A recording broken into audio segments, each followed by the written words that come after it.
Hello everyone, मैं doctor कल्पना उपमन्यु। पिछले videos में मैंने आपके इमोशनल डाइवोर्स से रिलेटेड बहुत सारे फैक्टर्स के विषय में बातचीत की। आज मैं आप लोगों के साथ डिप्रेशन के बारे में बात करने जा रही हूँ। एंग्जाइटी के बाद डिप्रेशन एक अगली स्टेज होती है जो हमारे बिहेवियर को पूरी तरह से डिस्टर्ब करती है। सभी लोग कभी ना कभी दुखी होते हैं, लेकिन जब उनकी परिस्थिति उनके फेवरेबल हो जाती है तो उनका मूड ठीक हो जाता है और वो अपने को एक नॉर्मल लेवल पे आके वापस काम करना शुरू कर देते हैं। लेकिन हम ये देखते हैं कि जो डिप्रेशन है ये एक रोग है। इसमें उदासी, अवसाद हर समय हमारे मन पे भारी रहता है। डिप्रेशन होने का जीवन में बहुत सारे कारण हो सकते हैं, जैसे जब हमारे ज़िंदगी में बहुत अधिक लगाव किसी चीज़ से होता है तो वो छूटना भी हमारी ज़िंदगी में डिप्रेशन का बहुत बड़ा मुख्य कारण होता है। जैसे आपके घर में किसी प्रिय व्यक्ति की मृत्यु हो जाना या आपकी ज़िंदगी से आपके लाइफ पार्टनर का चला जाना।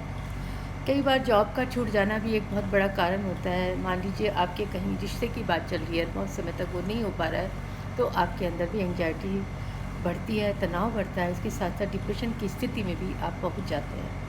कई बार मूड स्विंग भी होता है और जो हमारे डेली लाइफ की एबिलिटी को हमारे बहुत तरह से इफ़ेक्ट करता है और हमारा स्ट्रेस और तनाव बढ़ता जाता है। तनाव और स्ट्रेस बढ़ने के साथ साथ एक स्थिति में जब कम्युलेट होकर जाता है तो हमारे अंदर एक डिप्रेशन का फॉर्म देखने को मिल जाता है। तो हम हर समय निराशा, तनाव की स्थिति हमारे अंदर बढ़ी रहती है, जो हमारी प्रोग्रेस एबिलिटी को, काम को बहुत ज़्यादा इफ़ेक्ट कर लेती है। जैसे कि हम देखते हैं डिप्रेशन के अंदर व्यक्ति का सबसे बड़ा होता है शारीरिक शक्ति की बिल्कुल क्षीण हो जाती है। वो हर वज़न उसका या तो बहुत ज़्यादा घट जाता है या बहुत ओबेसिटी की श्रेणी में चला जाता है, भूख नहीं लगती है या बहुत अधिक खाना खाने की डिमांड करता है। गिल्ट उसके अंदर बहुत ज़्यादा आता है। जैसे कोई भी छोटी सी बात होगी, कोई कारण ऐसा घर में हो गया तो पहला चीज़, या ऑफिस में भी होता है तो यही कहता है ये सब मेरी वजह से हुआ, मेरी गलती थी। हर किसी की गलती को अपने ऊपर ओढ़ने के लिए तैयार रहता है, बहुत ज़्यादा डल रहता है। बाद में उसको कभी कभी बहुत ही हाई लेवल पे जाने पे सुसाइडल थॉट्स भी बनने लगते हैं। अपने फ्रेंड से, फैमिली मेम्बर से बात करना नहीं चाहता है, छोटी छोटी बात पे बहुत ज़्यादा एग्रेसिव टोन में रिप्लाई देने लगता है। कितनी बार तो फैमिली मेम्बर्स को समझ में ही नहीं आता कि हम इसके साथ कैसे बिहेव करें, और वो उसके जो थॉट्स हैं, सुसाइडल थॉट्स जो हैं, वो अननोइंगली कभी कभी इतने हावी हो जाते हैं कि अमूल्य जीवन भी व्यक्ति खोने लगता है। कोरोना टाइम ने लोगों को इतना स्ट्रेसफुल कंडीशन में आजकल ला रखा है। इनसिक्योरिटी की फीलिंग आ रही है, fear of lot of fears, चाहे वो जॉब का फियर है, फैमिली का फियर है, फाइनेंस फियर है, या बहुत सारी चीज़ें ऐसी हैं जो उनके डेली रूटीन में भी उनके बिहेवियर को बहुत ज़्यादा इफ़ेक्ट करती रहती हैं। ये सब बायोलॉजिकल बातें जो होती हैं, फिजियोलॉजिकल सिम्टम्स होते हैं, बायोलॉजिकल सिम्टम्स देखने को मिलते हैं। इसके साथ साथ एक साइकोलॉजी के पॉइंट ऑफ व्यू से देखते हैं तो नेगेटिव थॉट्स इनके अंदर बहुत ज़्यादा हो जाते हैं। महिला और बच्चों के अंदर भी आजकल बहुत ज़्यादा नेगेटिव थॉट्स मुझे देखने को मिले हैं।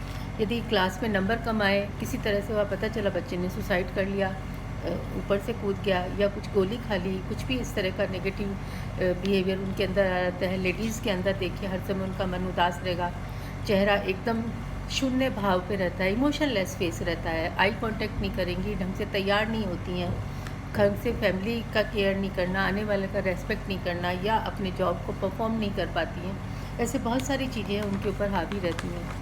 मैंने एक बार पूछा कि आपको ये सब नेगेटिव थॉट्स क्यों बनते हैं, आपका कोई कारण? तो उन्होंने एक बड़ा ही प्यारा सा, मैं 2 लाइन में बताती हूँ किस तरह से उन्होंने जवाब दिया। कैसे बदल दूँ मैं फितरत ये अपनी, सोचते रहने की आदत सी हो गई है। इट मीन्स कि जब आपके नेगेटिव थॉट बनने शुरू हो जाते हैं तो व्यक्ति उन थॉट्स पे एंजॉय करने लगता है, वो उसकी हैबिट बन जाती है। लेकिन इस हैबिट को ब्रेक करना सभी फैमिली मेम्बर्स का, सभी पीयर ग्रुप का, आपके फ्रेंड सर्किल का, यदि जिसको भी लगता है कि ये इस तरह की स्थिति में आ रहा है, ब्रेक करना बेहद ज़रूरी हो जाता है। अब जब हम ये देखते हैं ये सब चीज़ें तो हैं, लेकिन हमें करना क्या है? हमें अपने को, स्वयं को बहुत मजबूत बनाना है।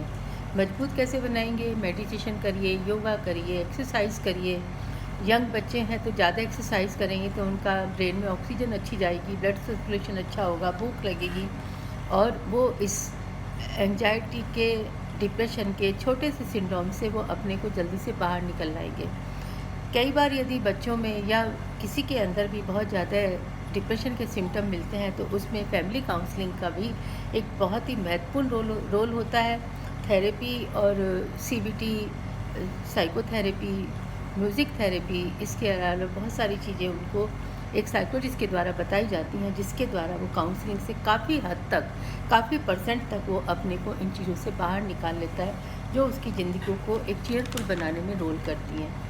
यदि आपके पार्टनर को बहुत ज़्यादा एंग्जाइटी हो रही है या आपको डिप्रेशन मूड में वो जा रहा है, तो आप अपने रूम की कंडीशन को बदलिए, स्थिति चेंज करिए, एनवायरनमेंट बदलिए।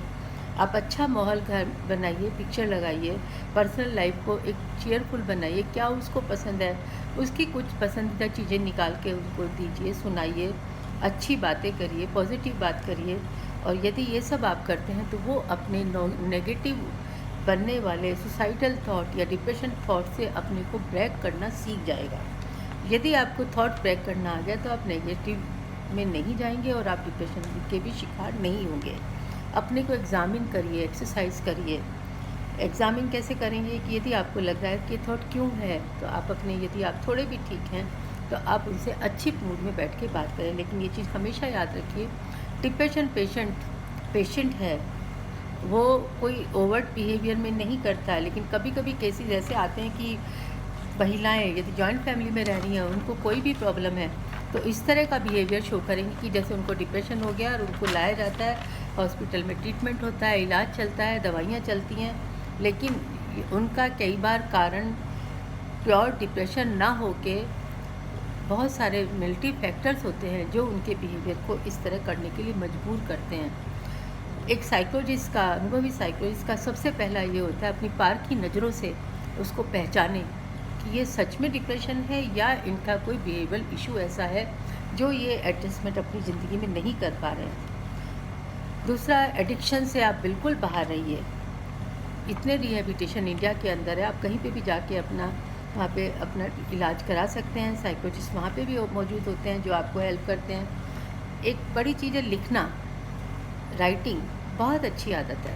आप अपने कॉन्शियस, सबकॉन्शियस, अनकॉन्शियस माइंड के बहुत सारे थॉट्स को आप यदि आप लिख देते हैं तो आपकी बहुत सारे इमोशंस निकल जाते हैं और एक आप धीरे धीरे एक अच्छे मूड में भी आ जाते हैं। जब आप मेडिटेशन करते हैं तो मैं पर्सनली, मेरा ये सोचना है कि आप के सामने प्लेन वॉल नहीं होनी चाहिए, कुछ उस पर लगा हुआ हो, पिक्चर हो सकती है, फ़ोटो हो सकता है, कोई गॉड की फ़ोटो हो सकती है, या आप नेचुरल ब्यूटी के शौकीन हैं तो वो आप लगा सकते हैं। तो कुछ भी लगा के आप करेंगे तो नेगेटिव थॉट्स से आपको निकलने में थोड़ा ज़्यादा परसेंट तक सपोर्ट मिल जाता है। अपनी हॉबीज़ को डेवलप करिए, जो भी आपकी हॉबीज़ हैं कोशिश करिए उनको वापस से रिनोवेट करें, उसके लिए माहौल बनाएं, रिच डाइट खाएँ।